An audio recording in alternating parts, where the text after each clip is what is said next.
पराशर ज्योति संस्थान के YouTube channel पर आपका फिर से स्वागत है। मैं हूं बब्बन कुमार सिंह।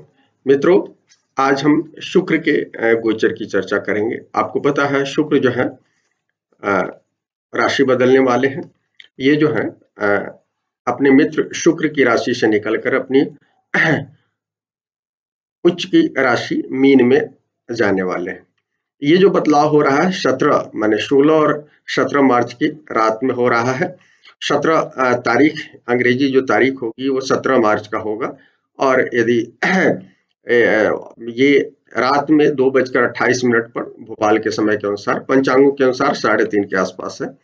तो ये बदलाव हो रहा है। यहाँ ये 23 दिन रहेंगे। ये 9 अप्रैल 2021 तक रहेंगे देर शाम तक।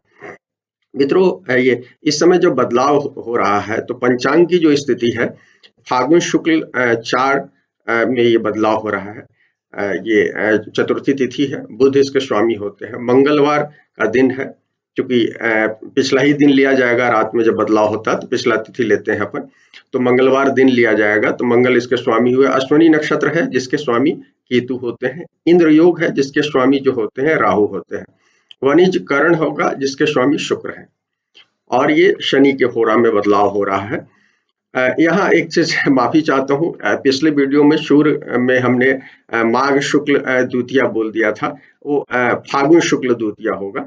हमने नीचे अभी आज माफी लिखी हुई है, लेकिन इस वीडियो में चर्चा करना चाहता हूँ।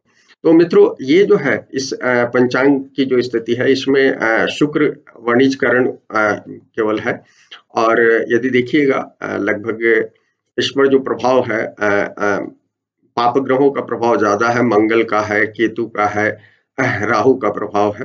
बुध और शुक्र जो है दो पंचांग के दो अंगों को ये कर रहे हैं। लेकिन एक खास बात जो है हमने आपको देखा इसमें कि ये जो है जिस समय बदलाव हो रहा है, ये धनु लग्न की कुंडली होगी, धनु लग्न की कुंडली होगी। और इस में मैंने देखा इस बार कि बदलाव हुआ है। 11वें भाव में सर्वाधिक सर्वाष्टक वर्ग के नंबर है, 33 आ गए हैं। और ये जो है ये जगह ये शुक्र की ही जगह है, तुला राशि यहाँ पड़ रही है। अभी तक केतु को सर्वाधिक मिल रहा था। कहने का मतलब है कि केतु का असर थोड़ा सा कम होना शुरू हुआ है। जो अभी तक हम देख रहे थे कि लगातार जो अष्टम राशि है वो बहुत ज्यादा पीड़ा कर रही थी। थोड़ा सा वहां 32 पॉइंट है केतु वाली जगह पर, और यहाँ 33 पॉइंट है। तो कुछ बदलाव हो रहा है, कहीं ना कहीं धीरे धीरे स्लोली क्या कहते हैं स्थितियां सुधर रही है। हालांकि इस गोचर की खास बात यह है कि शुक्र जो है अस्त है, और जब ये इन किए हैं उस समय सूर्य जो है इनसे 2 डिग्री 21 मिनट पर, जी जब 0 अंश पर शुक्र होंगे यहाँ इन करेंगे, तो उस समय सूर्य जो है 2 डिग्री 21 अंश पर है। कारण कि देखिए 26 मार्च को लगभग दोपहर में 1 बजे का, दोपहर बाद 1 बजे ये क्रॉस करेंगे, क्या कहते हैं इसको, सूर्य को क्रॉस करना है। क्योंकि हमने आपको लगातार बताया है, शायद धनु राशि से ही लगातार हम चर्चा करते आ रहे हैं कि शुक्र जो है बड़ी तेजी से चल रहे हैं, और चूंकि इनको मीन राशि में क्रॉस करना है सूर्य को, और यहाँ ये क्रॉस कर रहे हैं। ये इस क्रॉसिंग को जो होगा इसको सुपीरियर कंजंक्शन बोलते हैं। कारण कि ये जो होता है इसके बाद शाम के तारा हो जाते हैं। अभी जो है भोर के तारा था। पिछले बार 3 जून 2020 को इंफीरियर कंजंक्शन हुआ था। इंफीरियर कंजंक्शन में ये सुबह के तारा हो जाते हैं, भोर के तारा के रूप में हो जाते हैं शुक्र। और जब ये सुपीरियर कंजंक्शन होता है तो ये जब उदित होते हैं तो ये पश्चिम के आकाश में शाम के तारे के रूप में नजर आते हैं। प्राय आप लोगों ने देखा होगा चमकता हुआ शाम में, आप देखिएगा। और ये अभी फिर मई से आप देखिएगा, पहले वीक ऑफ मई से दिखना शुरू हो जाएगा। हालांकि देखिए अस्त जो है 17 अप्रैल को खत्म हो रहा है, लेकिन आकाश में सही ढंग से आपको दिखेंगे फर्स्ट वीक ऑफ मई से, आपको दिखना शुरू हो जाएंगे। तो ये खास बात है। और ये अस्त हमने पिछली बार सूर्य की वीडियो की चर्चा कर रहे थे तो बताया था कि ये जो है लगातार क्या कहते हैं इनके साथ रहेंगे, सूर्य के साथ। तो 9 अप्रैल तक ये सूर्य के साथ है, और 17 मार्च से लेकर 9 अप्रैल तक 23 दिन का ये गोचर होगा इसमें। और ये इसमें खास बात ये होगी कि जब अस्त होते हैं शुक्र, और यदि कहीं नोडल एक्सिस से कहीं पीड़ित होते हैं, तो कहा जाता है कि ये कहीं ना कहीं शुक्र, जैसे अभी क्या हो रहा है कि जब ये क्रॉस करेंगे 26 को, और 27 को ही शुक्र की जो वृषभ राशि है वहां पर राहु मंगल का कंजंक्शन होगा, माने दोनों एक दूसरे को क्रॉस करेंगे। क्योंकि राहु विपरीत दिशा से आएंगे और ये सीधी दिशा से आते हुए मंगल उनको क्रॉस करेंगे, तो ये 27 ट्रू नोड में और 28 आपको क्या कहते हैं मीन नोड में दिखेगा। तो आप यदि आप देखेंगे तो ये कहीं ना कहीं इसका असर आ रहा है। नोडल कनेक्शन कभी जब भी जुड़ता है शुक्र अस्त के समय में, तो कहा गया है अपने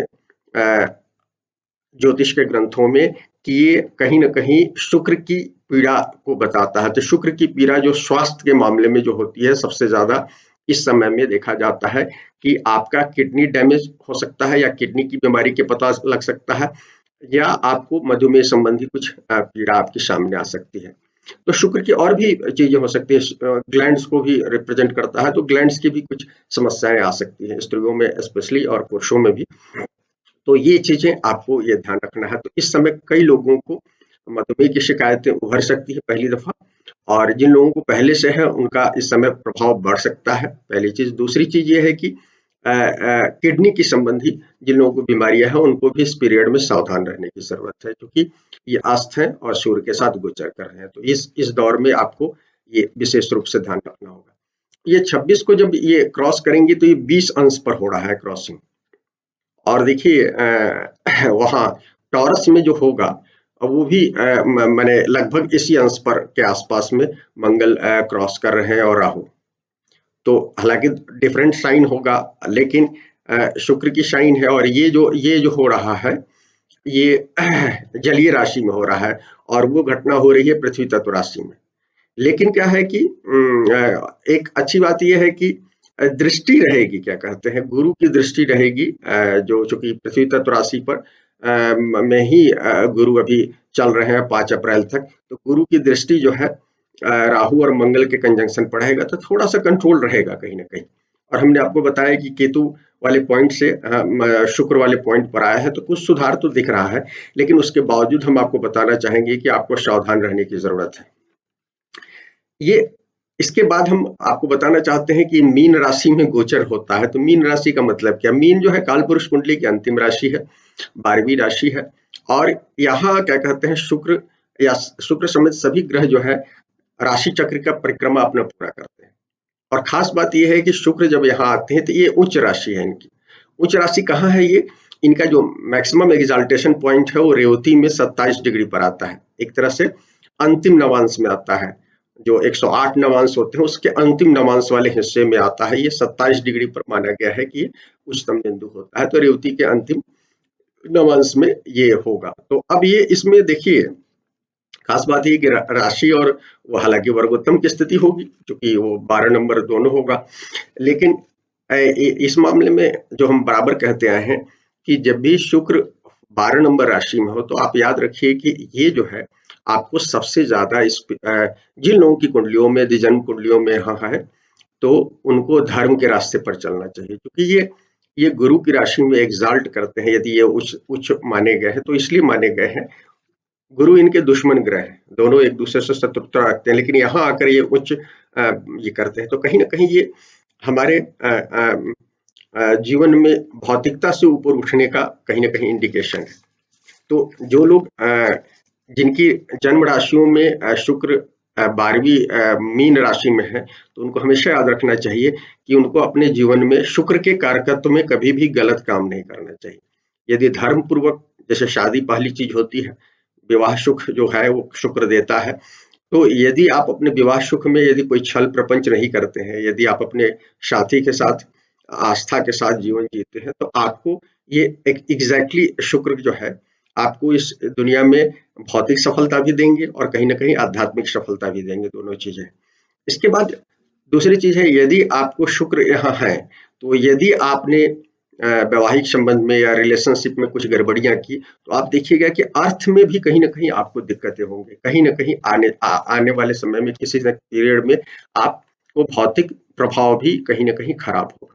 तो इस बात का ध्यान रखना है। और इस बार ये चीजें होंगी बहुत सारे, क्योंकि यहाँ पूर्णता होती है, यहाँ आकर ये राशि जो है पूर्णता की राशि, और इनकी तो उच्चतम बिंदु भी है। देखिए माने भाचक्र जो है, जोडियाक जो है यहाँ खत्म होना है, 3 डिग्री के बाद खत्म हो जाना है। तो और एक तरह से गंडांत का क्षेत्र होता है, जली और अग्नि वाली जो राशियां होती हैं वो गंडांत होती है, क्योंकि इसके आगे अग्नि तत्व की मेष की राशि है। तो गंडांत क्षेत्र में शुक्र उच्च का होता है। तो ये क्लियर कट बताता है कि आपको यहाँ बड़ी शुचिता और धर्म पूर्वक जीवन जीना है। यदि आप जी रहे हैं तब तो ठीक है। जो लोग नहीं जी रहे हैं, केवल भौतिक सफलता के पीछे भागते रहे, रिलेशनशिप को तवज्जो नहीं दी है, उनको इस पीरियड में सबसे ज्यादा क्या कहते हैं, दिक्कत हो सकती है। इसकी एक दूसरी फीचर बताते हैं कि ये, लेकिन ये तो एक हिस्सा हुआ, दूसरा फीचर है कि ये आप, चूंकि शुक्र जो है रचनात्मकता देता है, क्रिएटिविटी देता है। तो शुक्र के थीम पर जो लोग काम करते हैं, जिनके जीवन में शुक्र प्रभावित काम करते हैं, फिल्मों में, कला के क्षेत्र में, ज्वेलरी के क्षेत्र में, जो भी शुक्र से संबंधित कारकत्व वाले जो हैं, इस पीरियड में बड़े उम्दा काम लोगों के इस समय नजर आएंगे। ये चूंकि ये मौका देंगे इस काम में, तो जो लोग इस पीरियड में, कुछ नए लोगों का उभार होगा। मैं बराबर अभी लगातार पिछली कई वीडियो में मैंने इशारा किया, इस पीरियड में एक और चीज होगा कि चूंकि मीन राशि खत्म होने वाली राशि है, तो शुक्र प्रभावित बहुत सारे जातकों के जीवन में ये एंडिंग मोड होगा। दो तरह से एंडिंग मोड होगा, या तो उनका कैरियर खत्म होगा, या दूसरा ये होगा कि उनके जीवन का ही अंत हो सकता है। तो इसका मतलब ये है कि कोई बहुत महत्वपूर्ण पर्सनालिटी जो फिल्म, आर्ट या ज्वेलरी या इस तरह से जो शुक्र के कारकत्व से जुड़े हुए लोग हैं, उनके जाने का भी समय हो सकता है। दूसरा ये कि कुछ लोगों के कैरियर यहाँ पर विराम हो सकता है, कुछ कंट्रोवर्सी में। हमने बताया है कि ये जो कि 12वां 8वां राशि जो होता है, कहीं ना कहीं स्कैंडल को देता है, क्योंकि 12वां बेड सुख की राशि है, सैया सुख की राशि है। तो कहीं ना कहीं ये जो लोग एक्सेस इस मामले में होंगे, उनके जीवन में कहीं ना कहीं कुछ ट्रांसफॉर्मेशन इस पीरियड में हो सकता है। तो इस चीज को आप ध्यान रखिएगा। और इसके बाद हम ये कहते हैं कि जो लोग धर्म के आधार पर, आत्मिक उन्नति के आधार पर काम कर रहे हैं, उनके लिए बहुत अच्छा पीरियड होगा। उनके जीवन में कुछ नया प्रोग्रेस इस पीरियड में दिखेगा। आने वाले समय में ये चीजें होंगी। इसके बाद कुछ चीजें हम आपको वो बता देते हैं कि क्या कहते हैं, ये जो पीरियड है, इसमें आपको, क्योंकि ये यहाँ डिसॉल्व करना होता है, मीन राशि में आकर डिसॉल्व करना होता है, तो शुक्र भी अपनी भौतिक सीमाओं को डिसॉल्व करता है, तभी जाकर वो आध्यात्मिक होगा। तो ये जो पीरियड होगा, इस पीरियड में हम लोगों को ब्रह्मांड की शक्ति और अपनी जो निज शक्ति है, इसके बीच एक तादात्म्य बिठाने की जरूरत है। ये करें तो आपके लिए बेहतर होगा। कुछ चीजें हम बृहद संहिता से बताना चाहते हैं कि पीछे भी हमने बताया है, शायद धनु राशि में जब गोचर हुआ था, कुछ चीजें बताई थी। अभी चूंकि पूर्व भाद्रपद में इनका जो गोचर होगा 3 नक्षत्रों में होगा।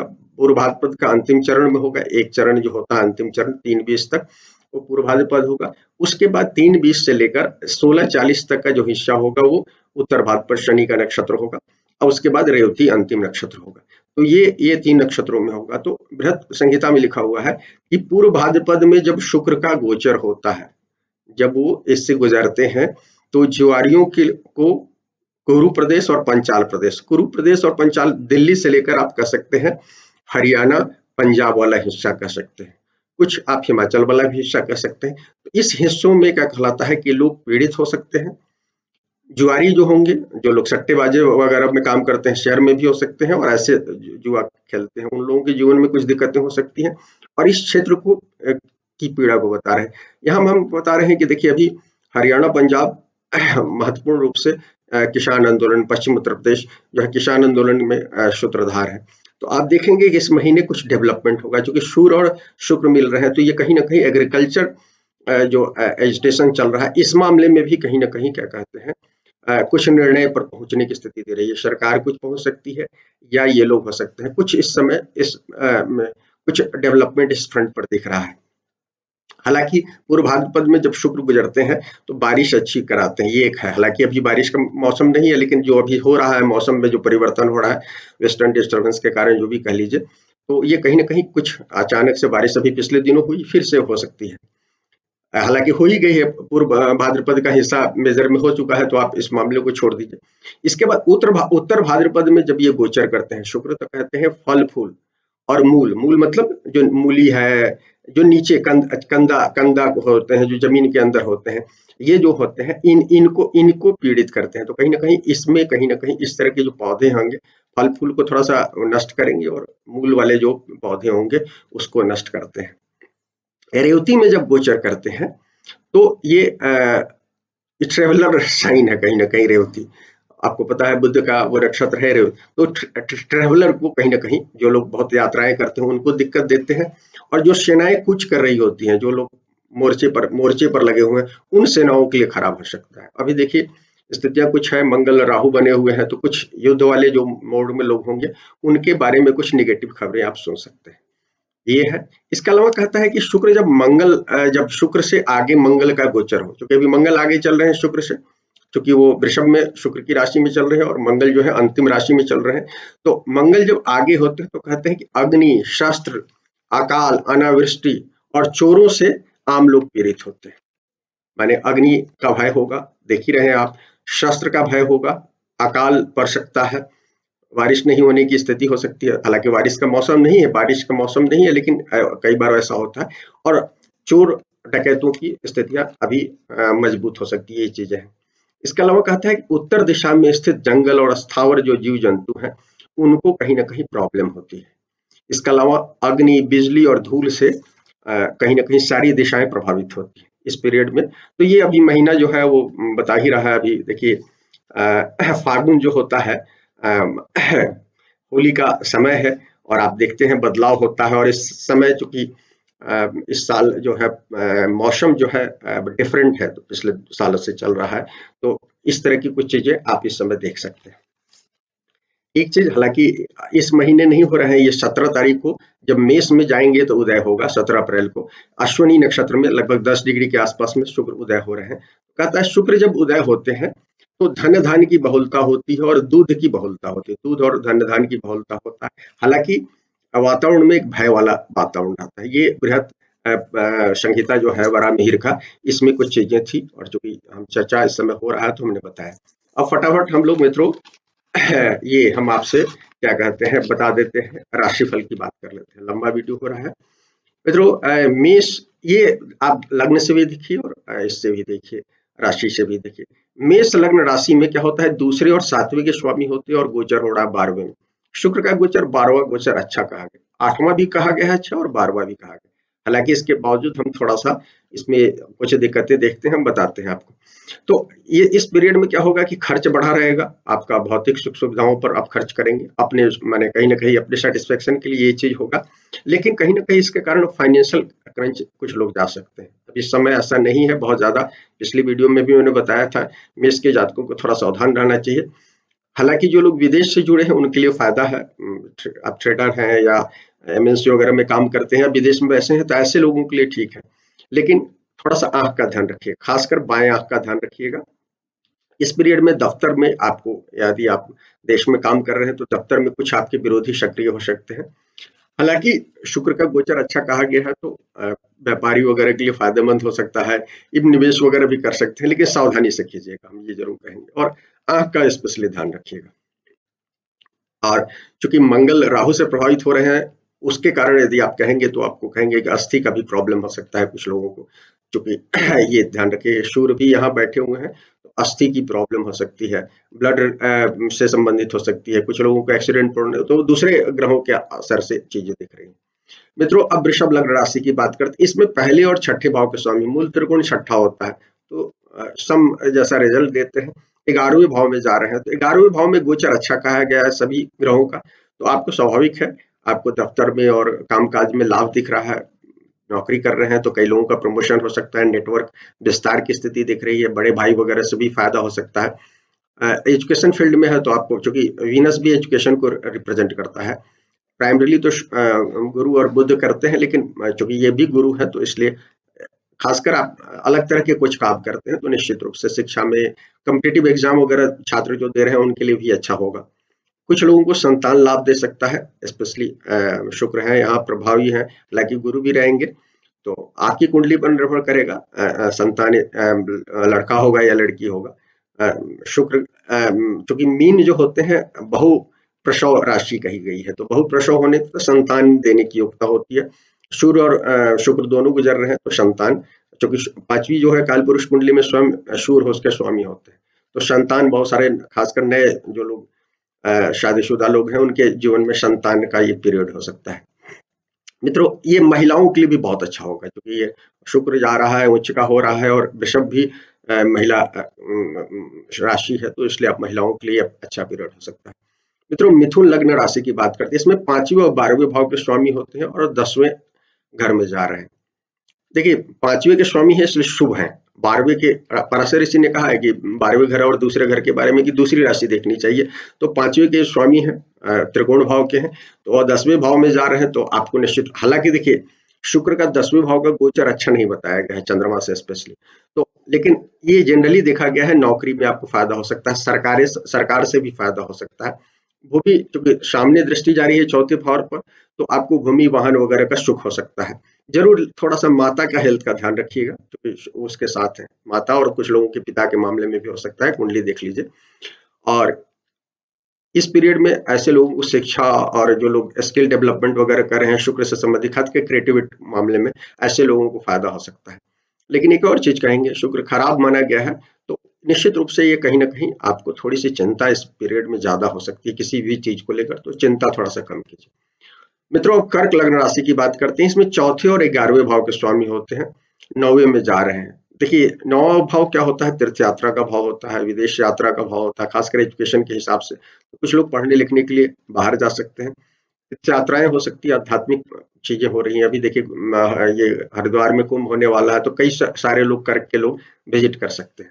हालांकि सावधानी रखिएगा, अभी कोरोना बढ़ा हुआ है, तो इस चीज का ध्यान रखिएगा। कुछ लोगों के यहाँ थोड़ा सा ये पूजा पाठ का माहौल रहेगा, कहीं ना कुछ धार्मिक आयोजन होगा या आप भाग लेंगे। भूमि वाहन आपके लिए भी ठीक है, इस समय कुछ परचेज वगैरह कर सकते हैं। कई लोगों के लिए नौकरी और व्यवसाय भी अच्छा रहेगा इस पीरियड में। बहुत सारे लोगों को सामाजिक यदि जो काम करते हैं उनके लिए यश कीर्ति का समय हो सकता है, समाज में जो भी काम करते हैं आप। मित्रों, सिंह लग्न राशि की बात करते हैं, ये तीसरे और 10वें के स्वामी होते हैं। 10वां जो होता है ये, और 8वें में जा रहे हैं। तो देखिए, जो लोग वो काम कर रहे हैं, देखिए सूर्य भी वहीं 8वें भाव में है, इसलिए बहुत अच्छा तो हम नहीं कहेंगे, तो सीधी सी बात है, अनावश्यक खर्च से बचे बचे पहले चीज। और ये कहीं ना कहीं आपके ऑफिस के मामले में भी कुछ तनाव दे रहा है निश्चित रूप से। तीसरी चीज हम बताना चाहते हैं कि इस पीरियड में आपको अपने ससुराल से भी बना कर रखना चाहिए। आपकी वाणी के दोष के कारण कुछ प्रॉब्लम हो सकती है, यदि आप बना कर चलते हैं तो अच्छा है। लेकिन यदि आप 8वें भाव से संबंधित रोजगार में है, जैसे ज्योतिष में है, मनोविज्ञान में है, किसी भी इस तरह के जो काम में हैं आप, तो आपके लिए अच्छा है।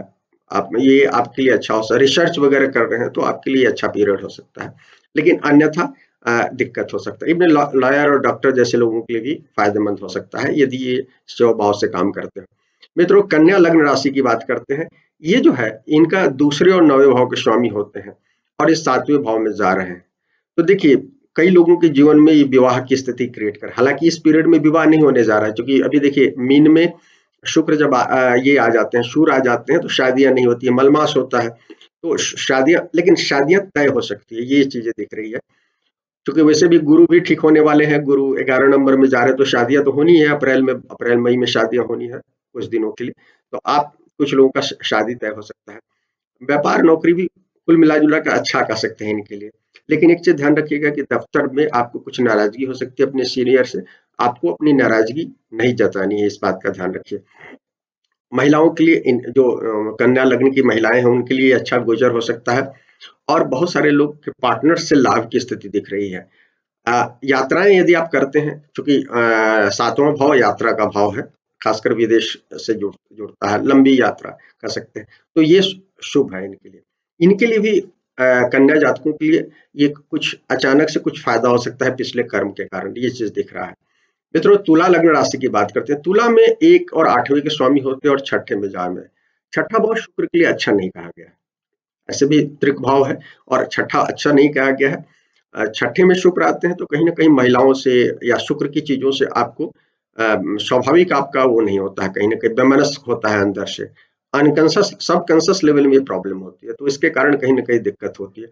तो आपको ये कहीं ना कहीं, जो लोग सेवा भाव से काम कर रहे हैं उनके लिए तो अच्छा है, लेकिन जो लोग सेवा भाव से नहीं काम कर रहे हैं, तो उनके जीवन में अभी अचानक काम का जो होगा बहुत ज्यादा बर्डन आ जाएगा, वो परेशानी क्रिएट होगा, जानबूझकर आप पर काम थोपा जा सकता है, क्योंकि पीछे आपने काम नहीं किया होगा कुछ, तो इसके कारण आपको हो सकता है।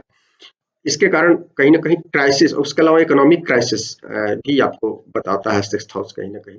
तो ये चूंकि ये आपको ये डे टू डे से रिलेटेड जुड़ा मामला है कहीं ना कहीं, खासकर सर्विस आप करते हैं तो उस मामले में कुछ दिक्कतें आपको ये बता रहा है कहीं ना कहीं।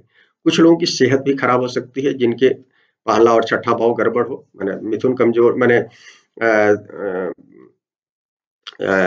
बुध कमजोर हो और साथ में आपका शनि कमजोर हो, क्योंकि छठी राशि में आपकी शनि की राशि होती है। तो ये बात ध्यान रखिएगा, ये चीज ध्यान रखिएगा।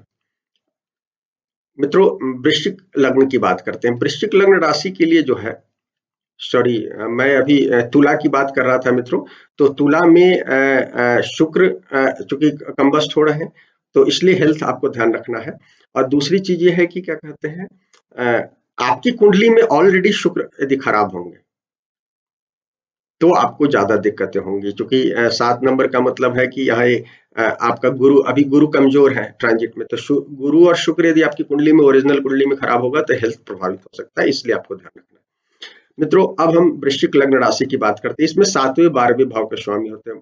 मूल त्रिकोण जो है 12वें में है, तो इनको क्या कहलाता है ये, लेकिन जा कहाँ रहे हैं, ये 5वें भाव में जा रहे हैं। तो 5वां भाव अच्छा कहा गया है, शुक्र 5वें का गोचर ठीक कह सकते हैं आप। तो ये कहीं ना कहीं एजुकेशन के मामले में आपको अच्छा रिजल्ट दे रहे हैं। कंपटीशन में जो लोग भाग ले रहे हैं, कंपटीशन वगैरह में, प्रतियोगिता में, उन लोगों के लिए फायदेमंद हो सकता है। 5वां संतान का है, मंत्र है, तो इन सब मामलों में आपको लाभ दिख रहा है कहीं ना कहीं। और रोमांस का भी है, तो कुछ लोगों को रोमांस का भी इस पीरियड में लाभ हो सकता है। लेकिन ध्यान रखिएगा, शुक्र पीड़ित है। यदि आप नाजायज ढंग का कोई रिलेशनशिप रखते हैं तो कहीं ना कहीं दिक्कत बताता है, इस बात का ध्यान रखिएगा। क्रिएटिविटी बहुत अच्छी रहेगी। हमने कहा है जो जो लोग ये वृश्चिक वाले हैं, इस समय क्रिएटिव शुक्र की फील्ड में काम कर रहे हैं, उनके लिए बहुत अच्छा पीरियड हो सकता है। उम्दा इस समय इनोवेटिव कुछ आइडियाज लेकर आ सकते हैं। मित्रों, अब हम बात करते हैं धनु लग्न राशि की। धनु में छठे और 11वें के भाव के स्वामी होते हैं, जा रहे हैं चौथे भाव में। हालांकि कहा नहीं जाता, लेकिन छठे से छठा भाव जो होता है दोनों स्वास्थ्य को बताता है। गुरु भी अभी कमजोर है ट्रांजिट में, तो आपकी ओरिजिनल कुंडली में यदि कमजोर हो तो सेहत का ध्यान रखिएगा। हालांकि बताया नहीं गया, लेकिन मैं आपको बता रहा हूँ।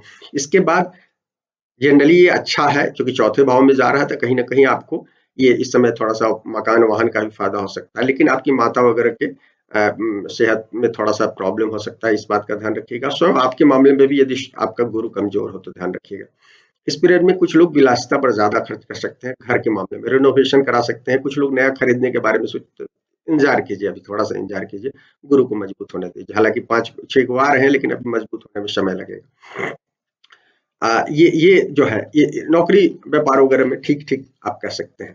कुछ लोगों को थोड़ा सा पिछला अच्छा काम होगा तो प्रमोशन वगैरह भी हो सकता है, क्योंकि शनि के साथ गुरु थे, अच्छे कर्म के कारण कहीं ना कहीं कुछ रिजल्ट आपको मिल सकते हैं।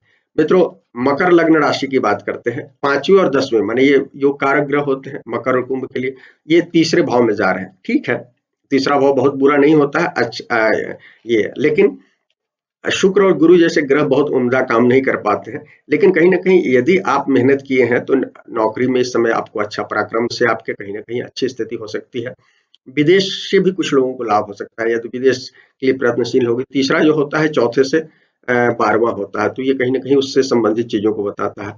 ये यात्रा का भी भाव है, छोटी यात्राओं का भाव है, तो ट्रेवल से भी कुछ कुछ लाभ आपको बता रहा है। ये जो है आपको कहीं ना कहीं, ये आपको संतान के मामले में कंपटीशन वगैरह से भी आपको फायदा बता रहा है, क्योंकि यहाँ से तीसरे से जो होता है छठा जो होता है केंद्र संबंध होता है, तो इसलिए आपको ये सब चीजें आपको हो सकती है। मित्रों, कुंभ लग्न राशि की बात करते हैं। क्योंकि शनि अभी मजबूत है, इसलिए आप मकर लग्न में बहुत सारी पॉजिटिव चीजें देख सकते हैं। और गुरु भी दूर हो रहे हैं, निकल ही रहे हैं, तो इसलिए मैंने कहा। और कुंभ लग्न राशि की बात करते हैं। इसमें क्या होता है, चौथे और 9वें ये भी युग कारक होते हैं, और ये दूसरे भाव में जा रहे हैं, तो धन भाव में जा रहे हैं, तो कहीं ना कहीं धन में स्टेबिलिटी तो देंगे ही आपको। हालांकि आपका वो दोनों 10वें घर में बैठे हैं, गुरु और शनि दोनों बैठे हुए हैं, तो थोड़ी सी दिक्कत रहे। गुरु निकल जाएंगे अभी थोड़ी सी, तो कुछ चीजें आपकी अच्छी हो ही रही है।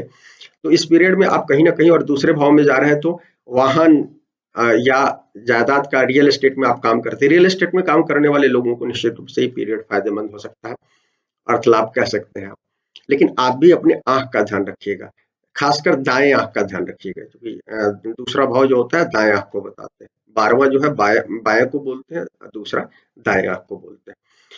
इस पीरियड में बहुत सारे लोगों को अच्छे भोजन वगैरह मिलेगा, लेकिन ध्यान रखिएगा सूर्य और शुक्र का गोचर है तो कुछ कुछ गलत चीजें आ सकती है, तो खान पान में थोड़ा सा ध्यान रखिए। लेकिन आपको एक्जोटिक खाना मिलेगा, एक चीज जो कहते हैं ना, जो लोग रिच खाने की स्थिति दिख रही है कहीं ना कहीं। वाणी शुभ रखिए, क्योंकि सूर्य के साथ रहेंगे, वाणी ठीक रखेंगे तो सब कुछ आपका काम अच्छा चलेगा इस समय। कुछ लोगों की घर में धार्मिक आयोजन वगैरह दिख रहा है इस समय, कुछ ना कुछ मांगलिक काम का तो पीरियड नहीं है, लेकिन हाँ 6-7 के बाद हो सकता है मांगलिक काम कुछ शुरू हो जाए, तो उस समय मांगलिक काम भी हो सकता है। मित्रों, ये हम मीन लग्न राशि की बात करते हैं। मीन लग्न राशि में हालांकि देखिए मांगलिक काम शुरू होगा 15 के बाद ही, जब वो निकलेंगे, सूर्य निकलेंगे यहाँ से, ये तो 15 के बाद ही होगा, तो इस राशि में रहते हुए संभव नहीं है। अगले मेष राशि में जाएंगे शुक्र, तभी संभव है। अब मीन लग्न राशि की बात करते हैं। मीन लग्न राशि में तीसरे और आठवें के दोनों बैड हाउसेज हैं, कह सकते हैं मेलिफिक हाउसेज हैं, और ये लग्न में आ रहे हैं। तो हमने पहले ही आपको कहा कि मीन में जब हो तो हायर प्लेन में आप काम कर रहे हैं तो अच्छा है। मीन के जो लोग हायर प्लेन में काम कर रहे हैं उनके लिए शुक्र का ये गोचर अच्छा है। अन्यथा बहुत अति भौतिकवादी ढंग से यदि आप सोचते हैं, हालांकि ये नहीं सोचते हैं, लेकिन यदि जो लोग सोचते हैं तो उनके जीवन में कुछ दिक्कतें हो सकती है। स्पेशली सेहत के मामले में सबसे ज्यादा ध्यान रखें। यदि आपका गुरु खराब है ऑलरेडी कुंडली में, अभी गुरु कमजोर रहेंगे, क्योंकि चेंज करेंगे तो चेंज करने से 5-6 दिन पहले से लेकर 6-7 दिन, 8 दिन पहले और 8 दिन आगे, मैंने 15-16 दिन गड़बड़ रहेंगे, आप मानकर चलिए। तो आपको कहीं ना कहीं पीड़ा दे सकते हैं हेल्थ के मामले में, तो हेल्थ का ध्यान रखिए सबसे ज्यादा। इसके बाद हम आपको कहेंगे कि इस पीरियड में स्कैंडल वगैरह से भी बचिए। कोई चूंकि 12वां मीन है, मैंने कहा कि लोअर प्लेन में काम कर रहे हैं तो दिक्कत होगा। हालांकि व्यापार में कुछ अचानक से फायदा हो सकता है, क्योंकि पहला जो है कहीं ना कहीं कैरियर का भाव होता है। आप देखिए मूल त्रिकोण वाले भाव को तो हम जैसे एरीज को, कुंभ को क्लियर कट हम एक नंबर से देखते हैं, लेकिन बहुत सारे सभी राशियों में जगन्नाथ वशिंग जैसे ज्योतिषाचार्य ने तो इस पर बहुत ज्यादा लिखा है कि आप लग्न से ही देखिए अपने कैरियर को, तो उस तरह से कैरियर में अचानक से फायदा आपको दिखेगा। 8वें का है स्वामी तो अचानक से देगा, आपके प्रयास से भी हो सकता है और अचानक से भी हो सकता है, तो कुछ फायदा हो सकता है। और जो लोग 8वें भाव से संबंधित ये चीज में है, कम्युनिकेशन फील्ड में तीसरे भाव से संबंधित है, इन लोगों को ये कहीं ना कहीं फायदा दे सकते हैं। तो मित्रों, ये वीडियो खत्म करता हूँ, लंबा हो गया है। यदि वीडियो पसंद आए तो लाइक करें, वीडियो को शेयर करें, चैनल को सब्सक्राइब करें। शुक्रिया मित्रों।